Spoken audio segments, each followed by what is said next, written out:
Hey and welcome. Let's crush the airspace. The airspace is a portion of the atmosphere controlled by a country above its territory. Think of the airspace like a highway. This highway is divided into lanes, which we call classes. Classes differ depending on your altitude, the flight rules you're using, and how much air traffic control, ATC, dominates that section. So in this video, we're going to break these classes one after the other like ICAO dictates. ICAO defines 7 classes as standard, A through G, though not every country uses all of them. Also mention FR and VFR a lot. IFR means Instrument Flight Rules, where the pilot navigates by instruments inside the cockpit. VFR means Visual Flight Rules, where the pilot flies mainly by sight. That's the basic difference, but we'll cover IFR and VFR in more depth in a future video. Stay tuned.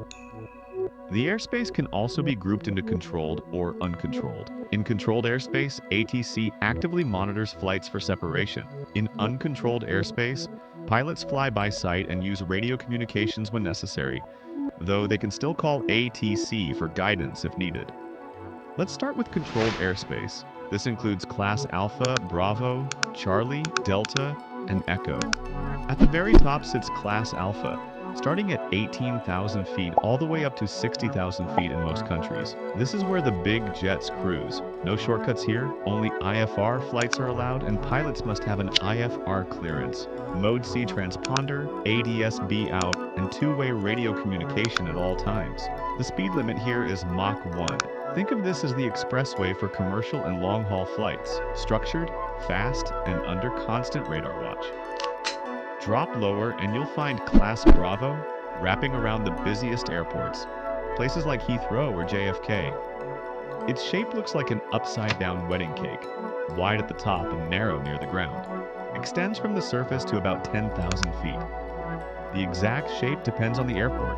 Both IFR and VFR flights can enter, but not without clearance. Pilots need a Mode C transponder, a two-way radio, be aware of the weather minimums like visibility and cloud clearance, and must have explicit ATC permission to join this airspace. Because it's buzzing with traffic. Bravo protects those big jets during takeoff and landing. Next is Class Charlie, around medium-sized airports. It's also layered, but smaller than Bravo.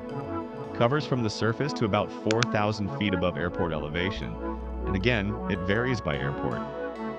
Both IFR and VFR are welcome here too, but ATC must always know who you are. You'll need a working transponder, altitude reporting Mode C, and clear radio comms. ATC provides separation for IFR and traffic advisories for VFR. It's like a mid-size roundabout, still busy but manageable with some structure.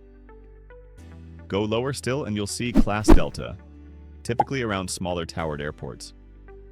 Picture a cylinder of controlled airspace up to 2,500 feet above the ground. To enter, you need a two-way radio and clearance from the control tower. ATC does IFR separation and advisories to VFR. It's more casual than Bravo or Charlie, but order is maintained. Think of it like a local neighborhood tower managing traffic in and out of a smaller hub. Then comes Class Echo. This is the most flexible of the controlled spaces, covering everywhere else not specifically assigned to Alpha, Bravo, Charlie, or Delta, and usually starts at 1,200 feet AGL, sometimes lower, 700 feet, and stretches up to the base of Class Alpha, 17,999 feet. IFR traffic is controlled here, while VFR traffic can cruise freely as long as weather conditions allow. Pilots don't always need to talk to ATC unless they're flying IFR. It's like the open roads, structured but not crowded. Finally, we have Class Golf, the grassroots of aviation.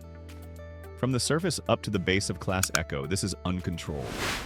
Pilots rely on visual separation, good judgment, and basic radio calls. No ATC clearance is needed, but communication is encouraged for safety. Make sure weather minimums are dope for good visual. It's where student pilots often train. Glider pilots soar, and smaller aircraft cruise with freedom. To sum it up, the airspace is a layered system, designed to keep order in a sky full of aircraft. At the top, Alpha and Bravo demand structure and clearance, while at the bottom, Golf gives flexibility. Every class balances safety, efficiency, and freedom. depending on where you fly and what equipment you've got. And remember, the higher the class, the tighter the rules. The lower the class, the more freedom you have, but also more responsibility on the pilot.